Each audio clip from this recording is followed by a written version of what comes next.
If you're still forcing T-Hex, you're probably noticing it's way more contested now. What this meta shift means, we kind of need to find some other ways to make things work, and that's what we're going to do right now. Piltover T-Hex is still the top comp by far. People are playing it in all sorts of different ways. We will be covering how to do that, plus everything else. Then I think another Exodia comp kind of is going to be the Double Trouble Malzahar, if you do get the augment, but that's going to be rare. But for the most part, the S tier pretty much is just T-Hex. After that, we have Bel'Veth Slayers, Void Kaisa, two very solid comps. They're just a classic 4-cost Fiesta, which honestly is a welcome sight in these times. After that, we have the two Ixtal builds, very solid comps if you're able to navigate them. They are still high skill caps, so if you've been practicing, go for these. If you have not been, it's probably a little bit too late into the set to kind of learn it. I would probably just avoid it if you haven't really been playing it that much. Next up, we have is Shadow Owl Kalista. I did come out with a guide on this recently, but it's a super easy build. I definitely recommend this to all beginners who hit Viego 2-star in the early game.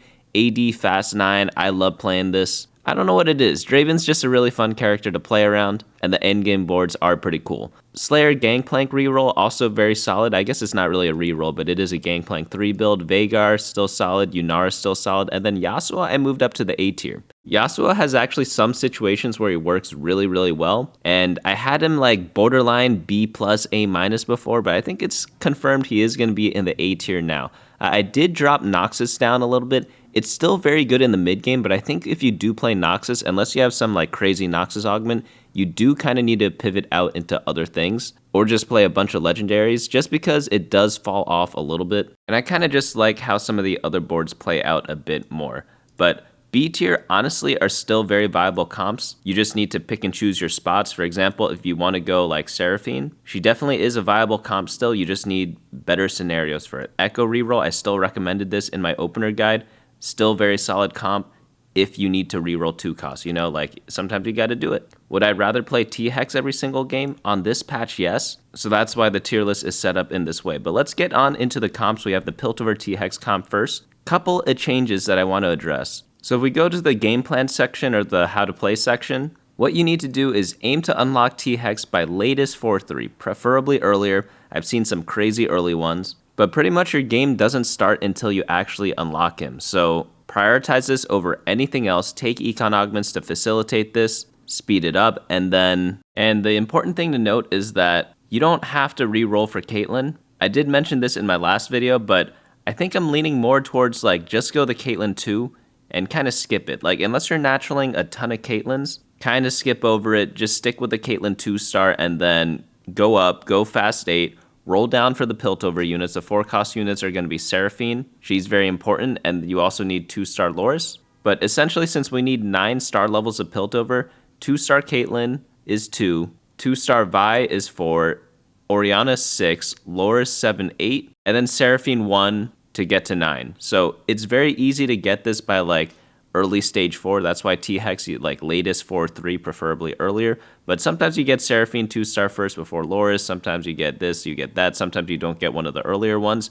So that's why it's important to get to level 8 ASAP and roll, just to unlock the T-Hex and go about your game. I'm not saying you can't reroll Caitlyn. Like there are situations where you will still do that. But pretty much, if you ever get any sort of Piltover start, you're going to be wanting to hard force this as much as you can. But for module priority, we have it down here. Electric Overload, Blast Shields are pretty good, Magnetron Coil, and Micro Rockets. And then if you're ahead, Mining Drill is really good. If not, you'd kind of just get anything else. If you're behind, go for Superior Lifeform or Upgrade, as those two will stabilize you super hard. The main goal of this comp, though, is to get to 6 Piltover, get Mining Drill, and then just farm infinite gold, get 2 T-Hexes, itemize both of them up. You just stack AD on them. And then eventually you can drop down to maybe 4 Piltover. We could take a look at the stats on teamfight.lol right now. I just have T-Hex in, and if we go to the traits and type in Piltover, we'll see that 4 Piltover is going to be performing a bit better than 6 Piltover, but that's only because it means you reach the late game. Like you definitely want to play 6 Piltover because again, you want to be farming,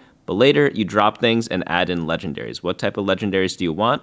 Well, obviously it's going to be the Lucian Senna, and then after that, stuff like Ornn and Azir work out really well because they are going to be Warden and Disruptor. You have Warden with Loris and also Braum, and then you have Disruptor with the Azir and the Seraphine. All you gotta do is drop Caitlyn, drop Vi, and that's gonna be how your board's gonna be set up for the rest of the game. Honestly though, it's not that important to do, but it is something to do. The most important thing is just getting 2 T-Hex 2-stars. Like if you get that, you win the game. Unless someone gets like 3-star legendary, like 3-star 4 cost, something insane, right? Another thing to do with this comp is going to be positioning. So a lot of people, they just play this comp. They just go to bunnymuffins.lol. They just copy and paste what they have here, which is fine in most situations. But I will say that for T-Hex, you want to be positioning him weak side. That means on the opposite side of the enemy carries. And also opposite side of their main tank. If your T-Hex ever gets stuck on a main tank, it's just going to take forever to go through everyone. You'd much rather just eat their small tanks, eat the next one, eat the next one, eat the next one, just so that those other units don't stay alive for so long. But that's pretty much what you want to do here. The comp can be played in multiple ways, either 1-cost reroll if you get a ton of Caitlyn's, or just going for fast 8 and playing with that. Fast 8 means you're going to be hitting the late game a little bit earlier, just because you didn't need to spend gold rolling down earlier on. But reroll's better, obviously, only if you have a lot of Caitlyn's, and typically you'll have a bit more life when you do that because you'll be stronger in the early game, and you hit T-Hex a little bit earlier too. For items for T-Hex, Infinity Edge, Striker's Flail, Deathblade, gonna be fine. Giant Slayer is also good. What else is good here? I'm missing one of them. It's blue buff, that's the one I'm missing. But it's pretty much just IE, Striker's Flail, and then third item, it really doesn't matter, you know? It could be almost anything. You just need to get something on your dude. But let's go on into the next build. It's going to be Double Trouble Malzahar. Just doing this stupid Gnasher's Tooth build. Every time I see it, I chuckle a little bit because it's just such a ridiculous build. But honestly, like, the amount of minions that Malzahar summons, it's like, the only thing it makes me want to do is, like, drop a log on them. But that's pretty much all it makes me think about. But with this build, you're going to be casting a lot, you're going to be getting a lot of dudes out, and then all you have to do is reroll for 3 costs. That's really all this build is. I'm not going to spend too much time on this one because you need specifically the Double Trouble augment. But if you ever get it at the start of the game, just take it, hard force this comp, no regrets about it. Just do 3 cost reroll, copy this team code into your team planner, and then, yeah, I mean, the team code's very easy. It's just 1, 2, 3, 4, 5 units. 5 units, that's all you need to care about. Go to level 7, roll down, hit all of them, and then go on with your day. Items are pretty mandatory. And then after that, you want utility items plus tank items. There's really nothing too complicated about this. Honestly, like, you could probably play this as well as someone 2 tiers above you. So if you are like a gold player, you could probably play as well as like a emerald player. If you're a master player, you could honestly play as well as like a GM, maybe even a challenger player in like most cases, because it's just an easy comp to play. The only real decision you have to make is like when to all in, but that's it. So let's go on into the next comp. We have Bel'Veth and Ambessa Slayers. This comp's really good if you built a bunch of melee items early on, or if you get Kiana start. You'd know that if you watch my openers video, because that's going to be able to snowball you throughout the early game, and then after that you focus on Bel'Veth items. The one weird thing about this build is that it likes a lot of Negatron cloaks. Not too many builds can say that, but you want like Quicksilver on Bel'Veth, Kraken's pretty good, and then you need an Even Shroud. So that's like 3 items. 4 if you include Bloodthirster. Bloodthirster's really good just to get Aatrox easier. But what other comp wants 4 Negatron cloaks? Not too many, right? So apart from needing like a couple of swords here and there, or a couple of bows, like this comp is honestly not that item dependent. It's item dependent in the sense that you want a lot of items for your guys because you have like 1, 2, 3, 4 potential units, 5 potential units to itemize. But in terms of like needing specific items, it definitely is much lower on that list. Speaking of lists, you don't want to put anyone on an island because all your units are melee. I know there's some comps out there where you kind of want to isolate someone in the positioning, something like that. Normally you do that with like Set over here, but in this comp, you want to put everyone near each other. The reason why is because Bel'Veth and Ambessa get resets when they kill people, so you want your damage dealers to kind of gang up on people and kill people one by one. You can read Ambessa's ability here. If any enemies are killed, immediately recast this ability, dealing 80% damage. And if you read Bel'Veth, on takedown, gain attack speed that decays over 3 seconds. So keep all your people grouped up, keep your Rift Herald near them to apply the Even Shroud, and that's pretty much all you need to do for positioning in this board. As for how to play the comp, it's just Kiana start, slam items, play aggressively, do a fast 8, roll down, hit Bel'Veth, unlock Aatrox later with the lifesteal, and then try to scale up by getting all your carry units itemized. One other thing you need to do when you play this is to get Void early. That way you get Rift Herald out there. but it's pretty easy to do. It's just like Cho'Gath and Rek'Sai, Kog'Maw, any combination of those three, just play them early. Rek'Sai works really well with Gangplank as an item holder early on. Gangplank's pretty much perfect for this because he's both a Slayer and a Vanquisher, which is what this comp needs and uses. So he's just like a natural item holder for pretty much anything. But yeah, that's all there really is to it. QSS required, Even Shroud required, Darken Bow, or any of the Darken items really make this comp a lot better. And yeah, it's a very good go-to comp if you can't play T-Hex. Next build up we have is Void Kaisa, still very solid. I like the AP version a little bit more than the AD version. Let's do a data check on that right now. We could actually remove Baron because you don't often play Baron anymore, but yeah. AP version going to be a lot more popular than AD. It's not to say that AD is unplayable. It just means that you really have to get item screwed in order to force yourself to go for it. But this comp works out really well because you have great stabilizers. You have Kaisa and Rift Herald that you get in late stage 3. You get Singe in case you were ever dying early. He's a pretty free unlock. You just have to play a bunch of Juggernauts and Zons. And for Singe, yeah, you could leave him on the island there. He's on the list. So the reason why you do this, and honestly, it actually does make a lot of thematic sense with that whole thing. He's so cringe. You just put him on the top right or top left in front of the enemy carries, and he just griefs everyone's positioning. So yeah, that's why his name did show up there. All the other tanks, they don't really do that. They just kind of stand there and just do like regular stuff. But yeah, Singe is a different case there. But pretty much these 3 4-cost units are great stabilizers to get you into the late game. Shyvana obviously just has a very good team-wide buff, but Ziggs is just like a super viable carry that uses pretty much the same items as Kaisa. So if you ever get 2-star Ziggs, you could always switch the items over onto him. And then you could even use Ziggs' items on Singe. So like Void Stab Morello, Singe can definitely hold those if you get like a billion items. And then obviously like Rage Blade's good on Ziggs. Any AP items good on Ziggs. Like, yeah, Ziggs uses pretty much everything. Like, all these items are pretty interchangeable throughout the entirety of this comp. But I know what everyone's asking. I want to play Baron. I like Void. I want to go Baron. When do you want to go for this? Pretty much if you have a billion gold augments, that's when you go for this. So if you have infinite econ portal, then yeah, you go for Void. Rush level 10. If you ever get like Win Out, that's the best one to get. It just gives you level 10 for free once you hit level 9. Unlock your Baron, play him. Sterak's is the most important item on him. The other 2 items, I think they don't matter that much. It's really just a Sterak's. If we go to the Data Explorer, we look at Baron. It's pretty much like Sterak's just improves his win rate a ton. Like, all these other items, it's like, does it really matter what you get? I really don't think so.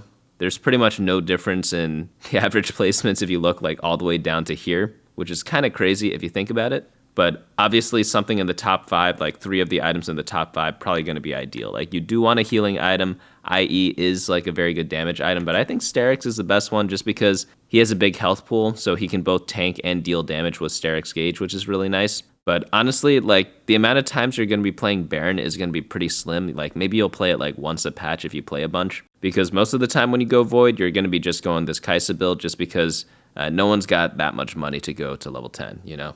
But let's move on into the next build. We have the Ixtal builds. This one is the tempo build. This one is the reroll build. Tempo build going to be a little bit more high rolly. I think the reroll build is a little bit more consistent. The reason why is that when you reroll, you just get more upgrades, so it's kind of easier to play around, and you also get a lot of rerolls to do the reroll quests.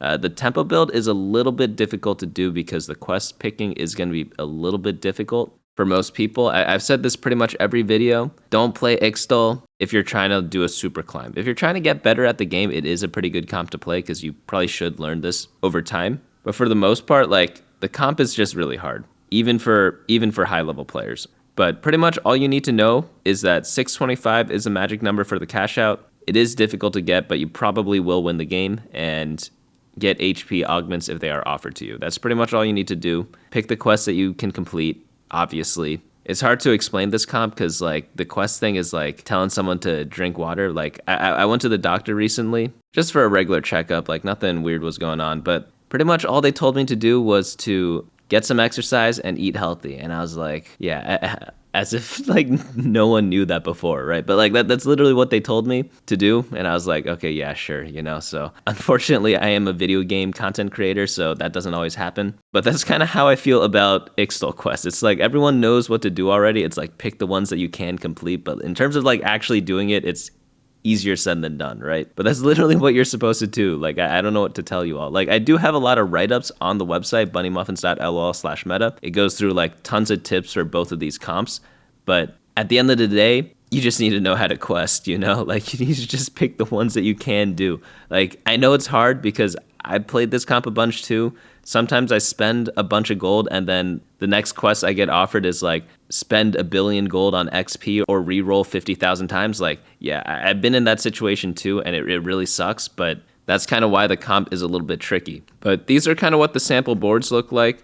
There's a AP and AD version for Brock. Doesn't really matter what you do, to be honest. As long as you have like Brock and Skarner out there, like you're probably going to be fine. Get some legendary units in there, get some forecasts that have synergies with them. Reroll comp, it's just going to be Bard, Nico, Orianna, things like that. Nothing too much has changed there. But let's go on into the next comp. We have Shadow Owl Kalista. This comp is really good if you ever start the game with Viego 2. Latest by 2-2. Personally, for me, by 2-1, that's where I like to do this. Anything later than that, I'd rather just go something else unless I really have like perfect items for Viego to snowball me in the early game. But the comp's really good because Viego can hold any items that Thresh and Kalista can hold. So you could just slam all your items on one unit, play around him, play Quick Striker early, play the Yorick early, start collecting some souls, and then just slowly unlock every single Shadow Owl unit. That's really all you have to do. But I did make a guide on this comp recently going over everything you need to know. Of course, the full write-up is going to be here as well. But pretty much after stage 2, hopefully Viego kept you decently healthy. Just add more Shadow Owl units onto your board. Swap the items from Viego over onto other people, like Draven and Gwen are 2 great item holders. And then in stage 4, you roll aggressively for Kalista 2-star, Braum 2-star, and sometimes Ambessa, just to get your Vanquishers going. And there are actually some builds where you can go like 3 Noxus with this Shadow Owl build, but I prefer just going the Heavy Warden. It just provides a lot of value to Thresh because he gets the benefit of the Warden buff. And it also just gives you a lot of frontline for Kalista to do a lot of things. Also, Fiddlesticks is just better than Ambessa, so eventually, like, you don't really care too much about Ambessa and Mel, even though Mel does work well with Seraphine because they're both disruptors. You'd honestly just rather have Fiddlesticks and 5 Wardens. But I just want to mention that little variation there in case you do hit it, because sometimes you don't get any of the units you see on your screen here, and that's something you can kind of use as a temporary measure. But pretty much once you get Thresh, he just becomes an absolute monster, or your team does, and yeah, he just can use pretty much any item. It's really just healing plus AP, but doing the double utility item on him works really well because he hits a lot of units. But yeah, after you get that, Thresh 1-star, you probably get a top 4. Thresh 2-star, you got a pretty good chance of winning the game, if not at least a top 2. That's of course assuming you're facing average lobbies. If someone has insane T-Hex board, or if someone has like 3-star forecast, like yeah, you're probably not winning those. But you know, top 2, top 3, that's good enough, right? AD Fast 9, still very good. If you ever get early Draven drop, or if you get a lesser champion duplicator, that's when I really like playing this comp, because you use that lesser duplicator to get an early Draven 2-star. You just farm infinite gold, super duper duper duper fun. And then you just use that, pump levels. The stronger you are, the more gold you're going to farm, because Draven's going to get more takedowns and killing blows. Play Noxus with this in the early game. Noxus is really nice because you get Darius unlocked. Darius can work with any of the other defenders in the early game, and defenders are just pretty solid in the early game, to be honest. And then Noxus is also just good in the early game. So you can kind of use Draven plus those guys, throw all your AD items on him, whatever's on Kindred and Lucian, and use that to snowball your game. I think Skarner's a very key unit in this build. He's just one of the very solid tanks out there. And since you don't really run too many synergies with this comp, Skarner just makes a lot of sense to kind of use. But yeah, this is typical Fast 9 comp, nothing too crazy going on there.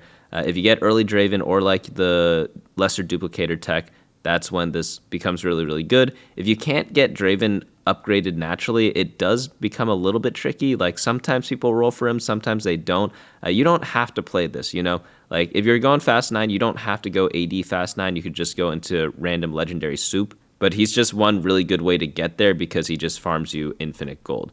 Next build up we have is Gangplank Slayers. This one's the fake reroll build that people have been playing. Gangplank's still good because Slayers are still pretty solid. The only thing you need to do is get Quicksilvers on him. Honestly, Glove is probably the best item in this build because you generally do want 2 Quicksilvers, one for Bel'Veth, one for Gangplank, and then getting Handed Justices is really nice on any of the Vanquishers. But pretty much, this is exactly like the other Slayer build, except instead of having Aatrox, you have Gangplank 3-star, who's just blowing people up. And you're also just able to naturally run a bunch of Vanquishers in the process because Gangplank, Ambessa, and Fiddlesticks all work. I know the other build has Rek'Sai, but like Rek'Sai kind of sucks, right? In this build, like all 3 of your Vanquishers are doing pretty good work. And if you do natural a bunch of Gangplanks, playing him with Bilgewater just allows you to get a lot of free copies, and then he just really becomes a free 3-star 3 cost. The same rules apply as the other Slayer build though. You absolutely need Even Shroud. Like pretty much any melee carry AD comp, you just need Even Shroud. It's just impossible to play without it, so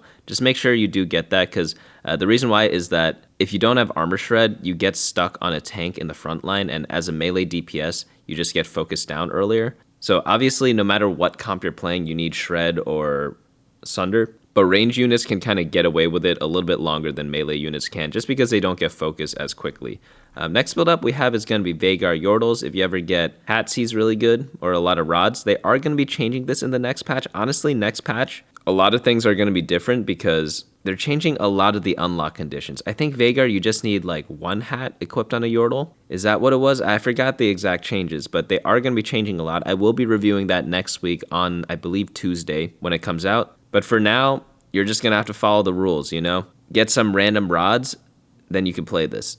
Play Yordles, 6 or 8 work. 3-star some Yordles, item them up, and then you're going to be good to go. Like 3-star Kennen, 3-star Gabuko, definitely viable if you go 8 Yordle in the mid game. Wukong, very solid tank at 4 costs. Ziggs, obviously going to be another bomb in the backline. And Veigar, obviously going to be the main carry with the hat, blue buff, plus random item. Just make sure when you're playing this, you do have a utility holder. It could be like Ionic Spark, Sunfire Cape, but obviously Void Staff, Red Buff, or Morello is going to be preferred. But this build is a little situational just because of the item requirements, but it is very, very strong. Next build up we have is Yunara Flex. Yunara is still good if you are able to snowball with Ionia from the start. That's kind of the only time you want to be playing this. You get the snowball going, you get a Rage Blade going, and an IE going, and then third item doesn't really matter. And then you could play Yunara in honestly all sorts of different boards. Like there are going to be some B tier comps with Yunara in them that we're not going to cover in this video.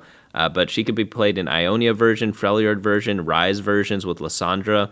Honestly, her and Lissandra can do a lot of different comps together randomly. So if you like playing Flex, this definitely is a good unit to build around. And honestly, it works with any of the Ionias. A lot of people are very picky with the Ionias, and obviously, yeah, some are better than the others. Like, don't get me wrong, but for the most part, all of them are useful, assuming you get a good start for the comp. So what's a good start?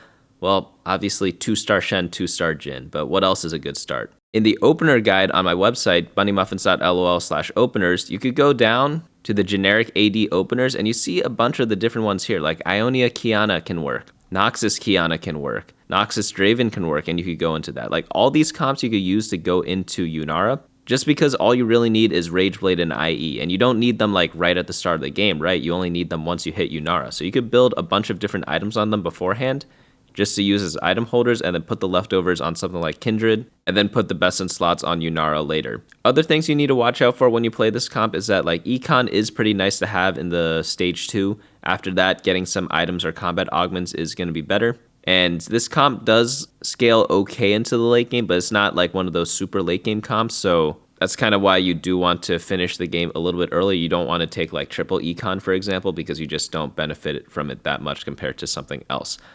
Next build up we have is Yasuo Reroll. Yasuo, super fun guy to play around with. I love playing him with Yon and Yasuo. It's just like a classic combo, you know. I don't know if anyone has siblings out there, but like I have a brother. It'd be fun to kind of just like do some stuff, do some duo carrying with my brother, you know. Haven't done that in a while because we do different stuff now. You won't believe this, but he's a doctor and I am a video game player, so that's kind of where the differences lie, right? But we all honestly have to thank him, because without him I probably would not be able to do what I do now. But this build is solid because 7 Ionia just buffs up the 2 units you care about. Like they're trait brothers too, right? They have Ionia and Slayer, so it's like they're really all you need. The rest of the comp doesn't actually matter. You just need both of them to kind of pop off. Explorer tool is pretty helpful here. You just see Yasuo 3-star, you could go to the traits. 7 Ionia going to be the most popular. And then for items, you could add Yon here also. And then you could just see various item combinations that they use. But pretty much what I have there is like pretty much what you see in the Explorer tool. It's like Rage Blade Titans on Yone, IE, Hand of Justice, Edge of Night on Yasuo. Like nothing too complicated there. Whenever you have one of these like delicate crit-based melee carries, like this item combo pretty much never fails you in any set. And then speaking of Set, you also do run Set as late game insurance. The only thing you need to do with him is obviously put him isolated from everyone. And I prefer the right side over the left side. I haven't timed it, but like the place where he does push-ups and sit-ups is like on the bottom right. So I feel like if you put him top right, he just travels like a shorter distance and gets there faster. Whereas if you put him where Wukong is, it might take him a little longer to get there. Again, I haven't taken out the stopwatch to time it, but just based on feel, I think Set does do more sit-ups when he is closer to the thing. But yeah, just do a 2-cost reroll comp. You do prefer some Econ Ionia, but honestly, it doesn't matter that much. Get a bunch of Yasuos early, and then just know you can hard force it. If you get him from an orb, and then you get a reroll augment early on, or you get like artifact item, or you get like Darkened Scythe or whatever, then yeah, you could go for it. Speaking of artifacts, what artifacts are going to be good on him? Because as we all know, if you watch my TFT fundamentals video, artifacts are really, really good on reroll comps. So let's see what works on him. Obviously, the Scythe that we talked about, Prowler's Claw, Mittens, Death's Defiance. This is going to be good for replacing a healing item. I could see Collector being good. Yeah, Collector's really good. And then honestly, I haven't seen him use Silvermere Dawn, but I guess it does make sense. I haven't tried it, but according to the data, it's pretty good. I just haven't played that many games of this particular comp to like get a game of Silvermere on it. But I mean, I guess in my head, it does sound good, right? But that's pretty much all you need to know about this comp. 2-cost reroll, pretty easy to play. You just need the right start for it. For B tiers, Noxus I dropped down just because like it was overhyped at the beginning. It still is good, don't get me wrong, and it still does snowball, but you kind of need to go into other things or you just like kind of fall off a little bit. Still very solid. Honestly, for beginners, I wouldn't be surprised. Let's do a little bit of exploration. If we type in Noxus here and go to 7 Noxus, I guarantee you the average placement gets much better the lower the rank you go. Like let's start off with Grandmaster and Challenger, 4.14, go down a bit, 4.26, 4.3. Okay, maybe I'm just a moron and it gets worse. Okay, never mind. But I feel like Noxus is one of those comps where because you're reliant on Otacon to do a lot of work for you, it's one of those summon comps like the amount of power you get is kind of the same no matter how good of a player you are, because like it's mainly just Otacon. Like obviously, yeah, like the more upgraded units you have, the better he's going to be. So I actually am curious as to why this comp does better at higher ranks than lower ranks, because I know there are a lot of comps like that in the past where it is like the summon comp, and the comp literally just was a lot better the lower rated you are. But I guess I'm just wrong on this one. But honestly, I still really like this comp. It's really fun to play in the mid game because Otacon just goes crazy. None of your units matter. And it is still a very useful tool, especially if you do get one of the Noxus augments. Demacia, it got nerfed a little bit. So yeah, it still is viable, just not like that great. You don't just hard force it anymore. You're not like holding Sona onto your bench that much compared to last patch. Freljord Seraphine, I mean, if you hit it, you hit it. Gonna be pretty solid. The Ekko reroll, if you need a 2-cost reroll and you have the BT Titans combo, definitely go for this. It does stabilize really hard because you spike in stage 3 because you get singed, and you also get Ekko 2-star when you do your like stabilization roll down. And then if you get a reroll augment, 3-starring him is gonna be really easy. Warwick flex still viable. Same stabilization thing as we talked about before with Singe. Ideally, they like buff Singe though. Ryze still good if you are in a high resource portal. Ryze is just good if you get either emblems for free or if you get level 9 for free. Both those have to be met for Ryze to be good. Right now, we're in more of like a level 8 meta. The only like crazy stuff going on is going to be the T-Hex, but he's a legendary that can be unlocked at level 8, so he's a little bit different. But whenever you're in like greedier metas where people are going higher level, that's when Ryze is going to be better and better. But obviously, if you get a bunch of random emblems, Ryze is going to be good because it's easier to get 4 regions up and running. And also, if you're on high resource portal, getting to level 9 is easier, so Ryze is going to be buffed. So like B tier is definitely still viable. It's just going to be a little bit more situational. But these easily can compete and win games, like, for sure. But that's going to be pretty much be the patch. Like, yeah, still play T-Hex. Check out my video on it if you haven't already. Definitely going to be helping a lot of people out. Go to the guide on the website. It's always the most updated on the website, just because I kind of like whenever I see something new or think of something new, I just add it in this section somewhere. And yeah, if you have any questions, let me know down in the comments below, and let me know what type of videos you guys want to see in the next patch, because it's going to be a little wild because they're going to be changing a lot of the unlock requirements. So it's essentially going to be a new set. So I am pretty excited about that. I think I'm going to play a lot more in the next patch than I have in the recent ones, just because it's going to be pretty new, and Honestly, ideally pretty wild, but that's going to be it for me today. Hopefully you all enjoyed this video, and I'll see you all in the next one.